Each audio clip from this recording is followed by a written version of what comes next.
भारताची अर्थव्यवस्था संकटात आहे का? रुपया घसरतोय, महागाई वाढते, तेलाचे दरही वाढत आहेत आणि अशातच केंद्रीय अर्थमंत्री निर्मला सीतारामन म्हणतात, इंडिया कांट अफोर्ड फिअर मॉन्जरिंग. म्हणजेच भारताला भीतीचं वातावरण हे परवडणारं नाहीये. पण त्यांनी नेमकं असं का म्हटलं असावं? हे 3 F's नक्की आहेत तरी काय? आणि खरंच भारतीय अर्थव्यवस्था मजबूत आहे का, की धोका हा दिवसेंदिवस वाढतच आहे? आजच्या या व्हिडिओच्या माध्यमातून हे सर्व प्रकरण अगदी सोप्या शब्दात समजून घेऊया. नमस्कार, मी यशस्वी पाटील आणि तुम्ही पाहत आहात आझाद मराठी. सर्वप्रथम समजून घेऊया हे 3 F's नक्की आहेत तरी काय. निर्मला सीतारामन यांनी या 3 गोष्टींवर विशेष भर का दिला? हे 3 F म्हणजे फ्युअल, फर्टिलायझर आणि फॉरेन एक्सचेंज. फ्युअल म्हणजे इंधन. भारत मोठ्या प्रमाणावर कच्चे तेल हे आयात करत असतो. म्हणजे जागतिक बाजारात तेल महाग झालं तर त्याचा थेट परिणाम हा भारतावर झालेला असतो. दुसरं म्हणजे फर्टिलायझर म्हणजेच खतं. शेतीसाठी लागणारी अनेक खतं भारत बाहेर देशातून आयात करतो आणि युद्ध असेल, जागतिक तणाव किंवा पुरवठ्यातील अडथळ्यामुळे खतांच्या किमती वाढल्या तर त्याचा थेट फटका शेती आणि अर्थव्यवस्था या दोन्हींनाही बसलेला असतो. तिसरं म्हणजे फॉरेन एक्सचेंज म्हणजेच परकीय चलन साठा. सोप्या भाषेत सांगायचं झालं तर हा देशाचा डॉलर फंड असतो. याच पैशातून भारत तेल खरेदी करतो, सोनं आयात करतो आणि बाहेरील देशांशी विविध प्रकारे व्यापार देखील करतो. पण अचानक सरकार फॉरेन एक्सचेंज बद्दल एवढं का बोलायला लागले? यामागे मोठं कारण आहे वेस्ट एशिया क्रायसिस. म्हणजेच पश्चिम आशियात सुरू असलेल्या संघर्षामुळे जागतिक बाजारात तेलाच्या किमती या वाढत चाललेल्या आहेत. तेल महाग झालं म्हणजेच भारताचं इम्पोर्ट बिल हे वाढलेलं आहे.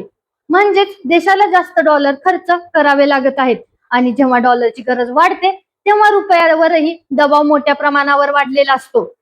आता इथे आणखी एक महत्वाचा मुद्दा येतो, तो म्हणजे रुपया दिवसेंदिवस का घसरत आहे. अहवालानुसार युद्ध सुरू झाल्यापासून अनेक परदेशी गुंतवणूकदारांनी भारतीय बाजारातून पैसे काढले. जेव्हा फॉरेन इन्व्हेस्टर पैसे बाहेर काढतात तेव्हा डॉलरची मागणी ही मोठ्या प्रमाणावर वाढलेली असते आणि रुपया त्या मानाने कमकुवत झालेला असतो. सोप्या भाषेत सांगायचं झालं तर जास्त लोक डॉलर विकत घेत असतील तर रुपयाची किंमत ही कमी होऊ शकते. अलीकडच्या काळात रुपया डॉलरच्या तुलनेत मोठ्या प्रमाणावर कमजोर झाल्याच्या चर्चा सुरू आहेत. आता प्रश्न असा की सरकार यावर काय उपाय करते? सरकार आणि RBI यावर अनेक मार्गाने उपाय करत आहे. उदाहरणार्थ सोने आयातीवर इम्पोर्ट ड्युटी वाढवणं, काही आयातींवर निर्बंध लादणं, फॉरेन एक्सचेंज वाचवण्याचे प्रयत्न या करणं, अशा विविध मार्गाने ते यावर प्रयत्न करत आहेत. याआधी पंतप्रधान नरेंद्र मोदी यांनीही लोकांना काही गोष्टींवर बचत करण्याचे आवाहन केले होते. उदाहरणार्थ अनावश्यक परदेशी प्रवास कमी करणे, लोकल प्रोडक्टचा वापर वाढवणे, गोल्ड बाईंग कमी करणे. या मागचा उद्देश एकच होता की देशाचा फॉरेन एक्सचेंज साठा वाचवणे. पण आता दुसरी बाजू ही समजून घेणं तितकंच गरजेचं आहे. काही अर्थतज्ञ म्हणतात रुपया कमजोर होतोय, महागाई वाढू शकते, तेलाचे दर अजूनही वाढू शकतात, आर्थिक वाढ अपेक्षेपेक्षा कमी होऊ शकते, म्हणून ते संभाव्य आर्थिक संकटांबद्दल इशारा देत असावेत. यावरूनच निर्मला सीतारामन यांनी अशी प्रतिक्रिया दिली की त्यांचं म्हणणं आहे भारताची अर्थव्यवस्था अजूनही मजबूत आहे आणि सतत सगळं कोसळतंय, मोठं संकट आलंय असं चित्र रंगवणं हे चुकीचं आहे.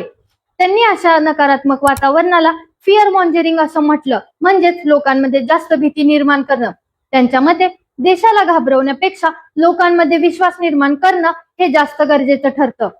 पण मग मोठा प्रश्न असा निर्माण होतो, या दोन्हीत खरं कोण, सरकार की अर्थतज्ञ? याचं उत्तर सोपं नाही. एकीकडे भारताची अर्थव्यवस्था ही आजही जगातील सर्वात मोठ्या अर्थव्यवस्थांपैकी एक आहे, तर दुसरीकडे जागतिक युद्ध, तेलाचे दिवसेंदिवस वाढणारे दर, महागाई, रुपयाचा दबाव ही आव्हाने तितकीच महत्वाची आहेत. म्हणजे चित्र पूर्णपणे काळं नाही पण सुरक्षितही नाहीये. म्हणूनच या संपूर्ण चर्चेचा मुख्य मुद्दा असा आहे, भारतासमोरची अनेक आव्हानं ही बाहेरून येणारी आहेत, पण त्याचा परिणाम थेट सामान्य माणसावरही होऊ शकतो. कारण शेवटी तेल महाग झालं, पेट्रोल डिझेल महाग होऊ शकतं, खतं महाग झाली तर शेती खर्चही वाढू शकतो आणि रुपया कमजोर झाला तर आयातही महाग होऊ शकते आणि याचा सर्व परिणाम शेवटी सर्वसामान्य लोकांच्या खिशावर झालेला असतो. तुमच्या मते भारताची अर्थव्यवस्था ही मजबूत आहे का, की पुढे आर्थिक आव्हानं अजून वाढू शकतात? कमेंट करून आम्हाला नक्की कळवा. व्हिडिओ आवडल्यास लाईक करा, शेअर करा आणि सबस्क्राईब देखील करा. धन्यवाद.